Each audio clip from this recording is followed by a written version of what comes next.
Akkam jirtu daawwattoota qophiiwwan keenya kun ka daawwachuu jirtanii qophiiwwan keenya ka jedhamu asiitii YouTube irraa kaasanii darbu an keessummeessi keessaan wayyeessadha. Har'a qophiiwwan keenya irraati kaasuu deemu waan Jawara Mohammed akkuma miidiyaa irratti beektanii political analyst jedhamas akkan beekutti immoo inni barataadha, studentidha. Akkan beekutti Jawara Mohammed barataadha. Wakanis studentira afaan asiitii kanaan akkasi jedhama. Studentira barataadha. Political analystiras jedhani akkasiinis miidiyaarras xiinxala siyaasati Oromiyaa Media Network irra suurta ija gad baay'atanii xiinxala nu godha. Sanin boodatti immoo boollaa isaa deemee lixee achitti dhugata. Har'a waan Jawara Mohammed irraati haasa'uu deema. Waan Jawara Mohammed irraati akan haasa'uun feenuu woo feetee qophiin kuni siitiin toluu in daawwatanii beeni chaanoo biraa YouTube irra chaanoo baay'ee jira, sirbaa jira, walaaloo jira, maasiin jedhaga faaruu jira, fiilminis jira. As YouTube irra waan hundumtu jira. Kapeete deemiti daawwadhu. Akkuma jedhe waan Jawara Mohammed irraati haasa'uu deema. Isan appeeredha. Warra geeffachuu feetanii na wajjin turaadha. Beeksisa kanaan booda wala garagaa maarree na wajjin tura. In daawwattu afuma akkas. Ati negatiivin deemtaa jetti. Jiraga beeksisa kanaan booda wala garaa galatooma horaa bulaa.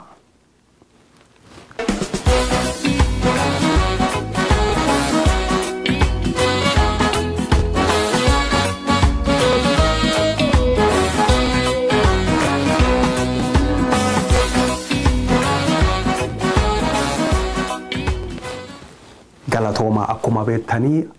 hagaamma namooti baay'een obsanii abdis kakuu taaniin jiranii ani aguma danda'uuni herrega kiyyaasiti waan Jawara Mohammedis inni raanfanne abdeetii isan godhuu hin danda'a. Hagaamma ka eegaa turanii inni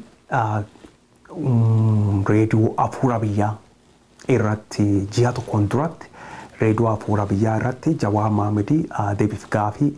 akka feeranii miidiyaa isaaniirratti dhagaa ture ilaalle maal jennee namooti baay'een eeganii turanii garuu akkuma hagammaatti akkan beekutti Jawara Mohammed deebiif gaafii reediyoo Afuura Biyyaa irratti dhiyaanne akkuma beektanii duraanii TV Oromiyaa magaalaa Torontoo irras afeeranii didateedha. Kabira mali Oromo TV I think Oromo TV randes appearani radio isani sanrat KF I think something like that mana post kajil sanrat appearani turani Jawara Mohammed deebif gaafi didateedha akkuma beektanii anis appeare ture naatis didateedha appeara kiyya didateedha haasofsiisuuf ka haasofsiisuuf fedhe yeroo Oromo first season namooti baay'aatiin gaafin kuni gaafi kiyya qofaa mutiidha. Gaafin kuni immoo hagamma deebiin argan. Kanaaf anis bira darbu kan dhabe. Bira darbii dubbii yaabuttuutiidhaan dubbii yaabuttuu jechuun namooti tokko waan galeef natti hin fakkaatu. Dubbiin yaabuttuu ka jedhanii yeroon qabaanne namooti hundumtuu atis hojii yoo deemtu sa'aatiin hojii kee hoos ga'e anis yoo ga'e ani turuu hin danda'u. Kanaaf dubbii yaabuttuudhaan karaa biraatis immoo namooti walitti aaranii akka waliin ijjeesneef akka walitti hin buuneef akka tarkaanfii walitti hin fudhanneef dubbiin yaabuttuutii jedhanii akka qabbaneessuuf jedhaniiti. Garuu hagamma kunoo dubbiin yaabuttuu teenne amma baatii sadii yoon taana fakkaata. Aga Jawara Mohammed kaisaan himachuu namni akka isa jala qabee baatii lama sadii darbeera. Haga amma Jawara Mohammed gadi ba'ee horii sanii hateemoo inanne dubbatee hin beeku. Garuu ina gara namooti tokko maal jedhanii Jawara keenyaan tuqanii namooti boosin jirani bar Jawara keenyaan tuqanii Jawara keenya tuqee tokkummaan keenyaan diigama immoo namooti gara akka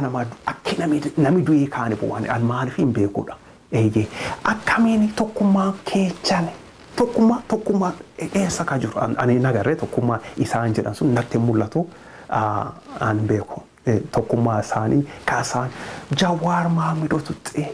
tokkummaan keenya indiigamaa jedhan tokkummaa woqabaatan isaan ani beekudha tokkummaa akkuma jedhe nagarree tokkummaa isaan dhugaa woqabaatan isaaniif Jawara Mohammed tokkummaa sun tokkummaa dhugaa ta'e tokkummaa sun dhugaa irratti yoo jaarame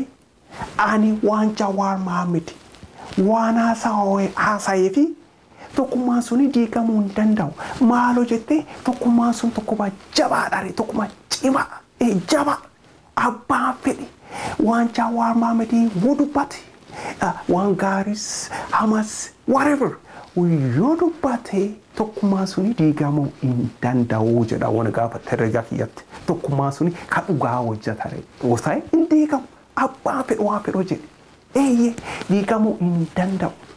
garuu tokkummaan sun ka sobaa hoo ta'e ka hattuu ka ayalaallattuun keessa jirtu ta'e ka sobduun keessa sobdu namoota sobduun kee jiraatti hattuu jiraatti tokkummaan sun tokkummaa jabaa ta'uu hin danda'u diigamuu danda'a kara laafanii namni tokko diiguu danda'a jechuun namni akka kiyyaa Jawara Mohammed haga ammaa akkuma duraan jedhe gad ba'ee deebiif gaafii irratti gad ba'etti an inanneedha horii sanii kun riisiitis qabaa horiin suni Oromiyaa Miidiyaa Neetwoorkii akkaawuntii yagalchee jedheen dubban kana jechuu isa maalti isa dhowwaa jedha kanuma tokkotti gaafiin kuni gaafiin kiyyaa gaafii kuni gaafii kiyyaa qofa ta'uu hin danda'u namoota baay'ee gaafii kana deebii hin arganne eegachuu jiranii Jawara Mohammed please yoo daawwachuu jiraate yoo laaluu jiraate akka laaltu I'm 100% sure kana Jawara Mohammed chaanoo kana ganama galgal dhufetti ilaalaa hin daawwata YouTube kana Bilisummaa TV an ka jedhu Jawara Mohammed yoo laaluu jiraate haga yoomii dhokatte haga yoomii boolla kan keessa seente boolla qottee fagoo keessa keettete suutuma achi garuu gadba Oromiyaa Miidiyaa Neetwoorkii abbaduula woo jedhe innis immoo duubanii gad dhufee xiinxalaan godha namoota gaazexeessaa biratti dhokate nama duuba dhokachaa obbo Enu Nagaasu isaafaa wajjin isa duuba faa dhokachaa namoota qulqulloo maqaan isaanii qulqulloo sanitti saniin booda dhokatee of isaaniitti karaa isaaniitiin maxxanfatee suutachi gaduma gadba'ee oommi irratti gad dhufettiin xiinxalaan godhan isaanii beekaan keenya hayyuun keenya garuu inni maaliif ani nanneedhaa jechuun maalti isa dhokwe yoo inatiin yoo na gaafatte haateedhaa jechuun Jawara Mohammed yoo inatiin namni dhugaa qabu dhugaa nami qabu gad ba'ee dubbata yeroo isaati yoo hin guudha namu hattootaati immoo hattuun hin dhokatti akkaan tuutaa inni amma maaltaa akkaan tuuti maaltaa boolla keessatti yoo gadi ba'usan gadi ba'ee tokko morma isaa gadi baafate achi laalaa asis laalate achis laalate guutuu nafaasaa guutuu gadi ba'ee fiigaa akka namni isaan hinno tarkaafiitti namni maroo sodaatu fi najjeesanii bona godhanii jedha hin sodaata gad ba'ee fiigaan tuuti Jawara Mohammedis akkasuma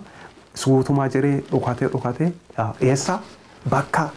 fuula deemuun beeka bare oommi irraa qofa inni ka deemu achirratti dhufetti dubbatee lixa turee gad dhufaa eenyuun amma kaabbaa tsaayee sanirratti irree isaa amma xiinxalanuu godha deebi'anii immoo namooti isaa faarsan maal nuun jedhu namooti isaa faarsanii leellisu warrooti isaa leellisu lakkii isaan tuqinaa warroota abashaatii karaa banuu jirtanii nuun jedhan warra akkamiin